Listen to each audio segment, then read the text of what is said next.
right, we're going to continue on here this afternoon. We're now joined by Denny Hamlin, driver of the number 11 Joe Gibbs Racing Toyota. If you have a question for Denny, please raise your hand. We'll get a microphone to you. Who would like to start us off?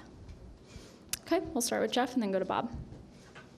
I feel like sometimes your luck and your winning all goes hand in hand. Like you've had kind of unusual good luck lately. It seems like what you did in your basketball league, stuff like that. So is this all riding together? Like have you had a good start at the tables, things like that? Mm-hmm. Are you in a good vibe right now? Yeah, I mean, certainly I, was a little worried going into the playoffs, certainly with as few of playoff points as I've had in quite some time. And then certainly the schedule wasn't fitting for myself or the team, but we got through it, right? And so now I just feel like, we got a great opportunity to go win one of the next 3 races and then fight for it in Phoenix. So, yeah, I mean, I really truly believe in, odds and big sample sizes, and it was going so bad for so long there in the summer that you just got to think that eventually this stuff just works itself out in the end. It's you play enough hands of blackjack, you're only at a 2% deficit, but if you only play 20 hands, you could lose all of them. So, you know what I mean? So you gotta just be patient and go through those swings at times. Go next to Bob. NASCAR says they're preparing to have 32 charter teams next year. They haven't been specific yet on the charter your team's supposed to get from Stewart Haas. So I'm curious, have you been told anything about the approval for that transfer or any deadlines as far as that goes? No deadlines that I'm aware of. And no, we haven't spoke to them about it. I think that's more of a conversation.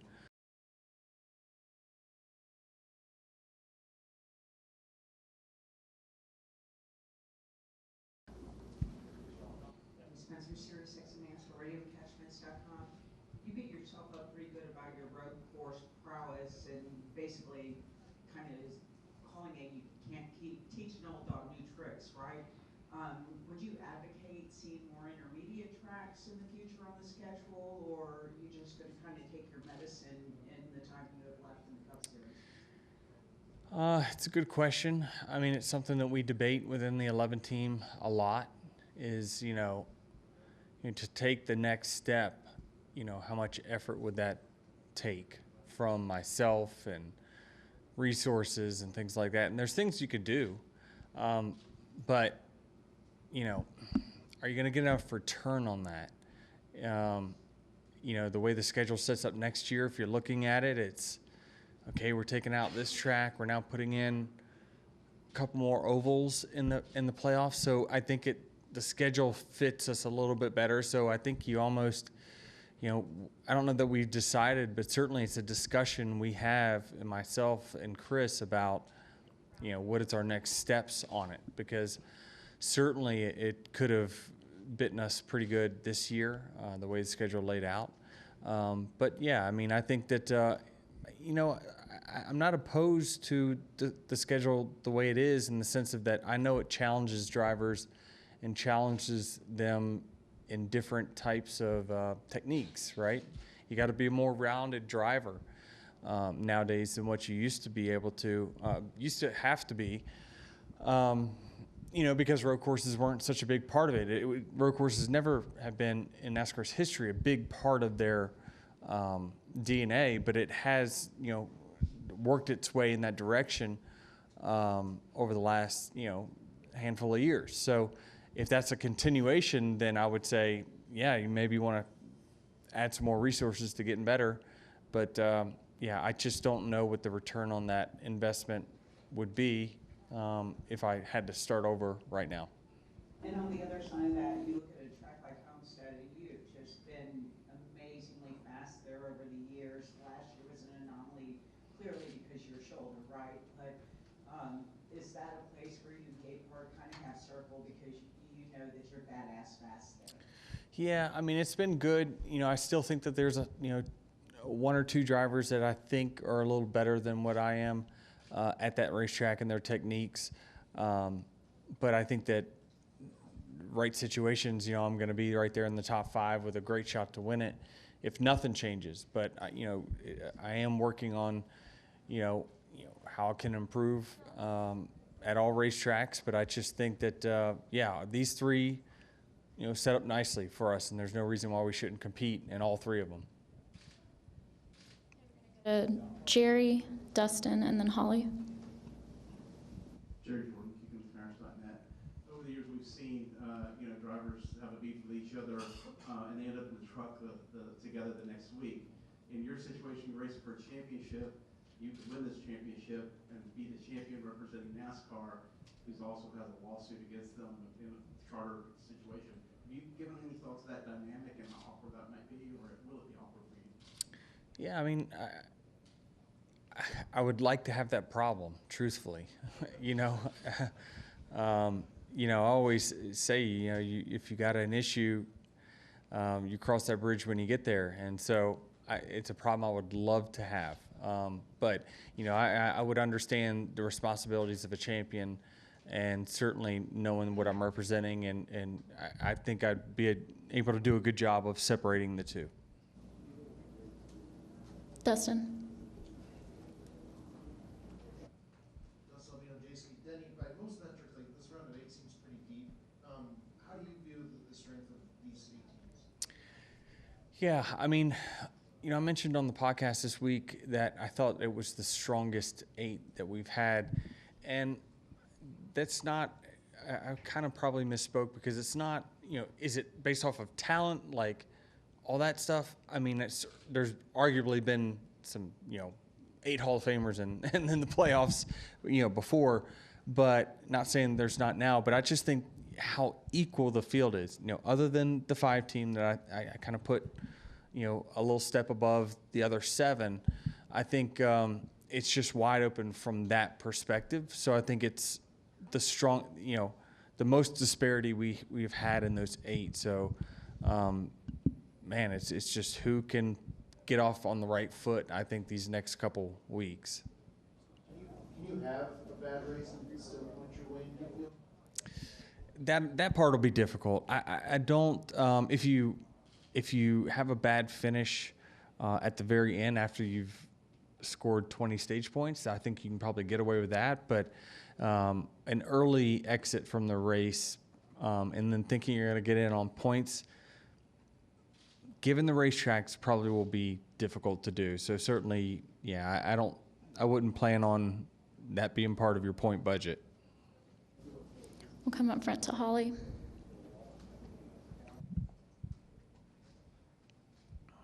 Hi, Denny. Holly Kane with the NASCAR Wire Service. You've been in the playoffs for so many years. I mean, most of your career, you've been challenging for a championship.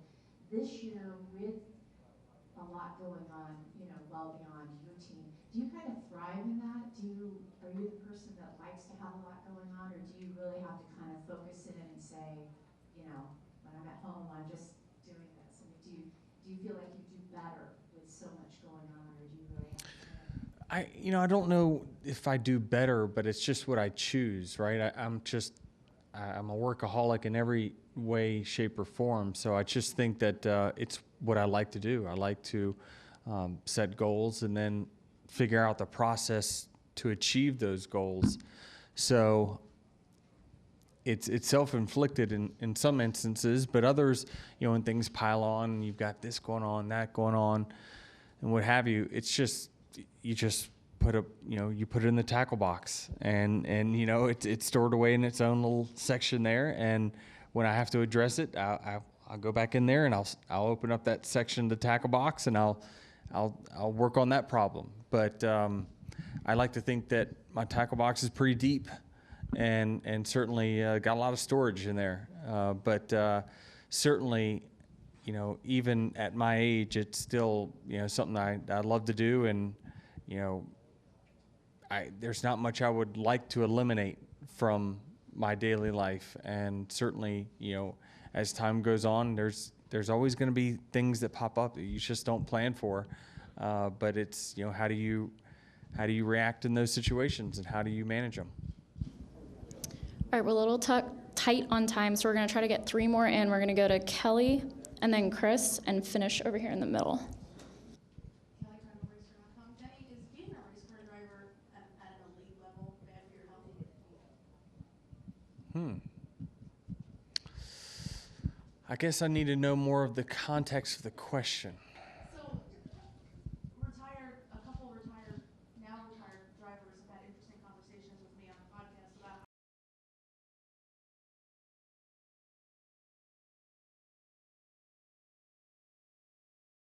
in that elite mindset all the time of what you're doing in this sport. So you're talking more about mental health than physical health then? Yeah, I mean, I think for me, I think it's physical. I know that I go through a cycle every single week where it's Tuesday before I can like walk straight. Like it's just, but that's, chronic back issues that I've just had over time. And, I've hit a lot of things and, cars ride rougher now than what they ever have because it's faster to go that way.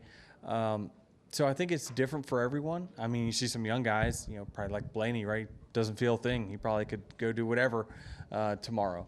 But it's just different for all of us. And, for me, it certainly is more taxing on the physical side than it is the mental side. But probably others, it probably flip-flops. And, when you consume yourself with it so much, it certainly can take its roll on it. But there's other people that would race 7 days a week if they could. So it's just, even though we're all human, it's amazing how different we all are. And then secondly, to piggyback off Dustin's question about this round of 8 with the drivers, is Christopher the guy that no one is giving enough attention to, considering how good he's been through the first 6 races? Yeah, I mean, I think that they kind of went through a rough patch during the course of the summer, similar to us, where they were just getting real bad finishes. They were crashing early in races. But they'd always had kind of really good elite speed. A lot of the metrics that I look at, shows that he's one of the fastest when it comes to setting fast lap times and driver ratings, things like that. So, probably laying in the weeds is probably a good way to kind of summarize that 20 team and Christopher.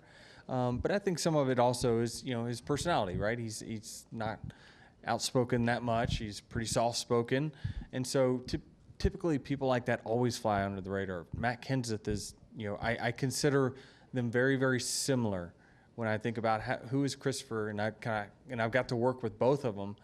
I feel like there's a lot of Matt Kenseth and Christopher, both kind of with their personalities and with their talent level.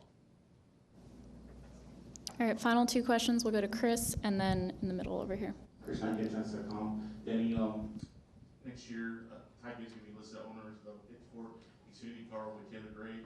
Just curious, you being an owner, how do you think you'll handle those responsibilities of being Xfinity's team owner and handling the ups and downs of Yeah, I'm not sure what his responsibilities will be. I'm sure I'll talk to management on Monday, kind of, and ask them some questions about it. But just as an outsider, but obviously this has always been probably a Joe Gibbs plan, right? Is to hand this thing down to his family for all the generations and all the grandkids and whatnot. So I think it's just starting that process probably early, and certainly I would think that as long as he's driving, they'll probably still be more hands-on.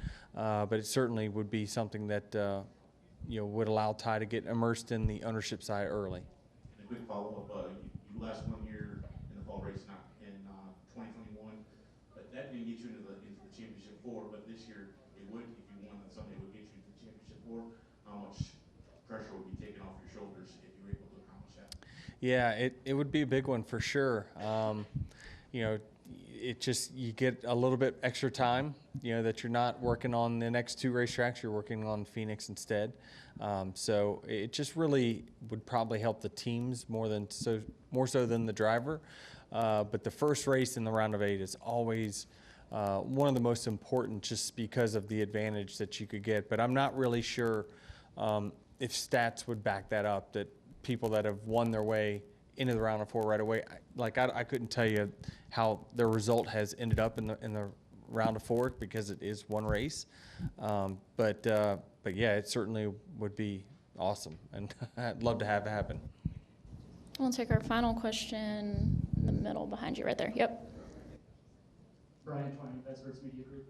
Danny, you're probably familiar with the meme or GIF of MJ saying, and I took that personally.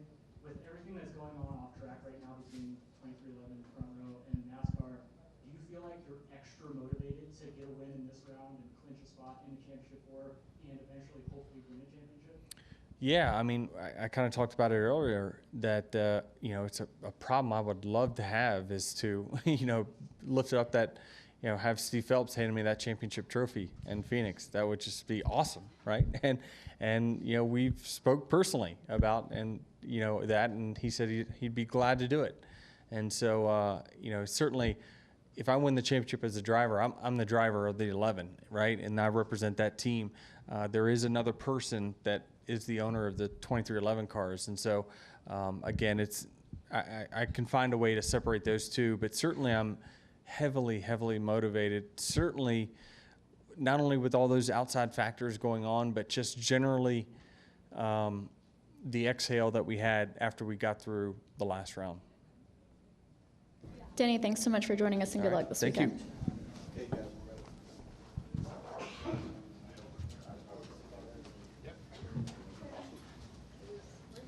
We're going to switch out the mic flags and the TV.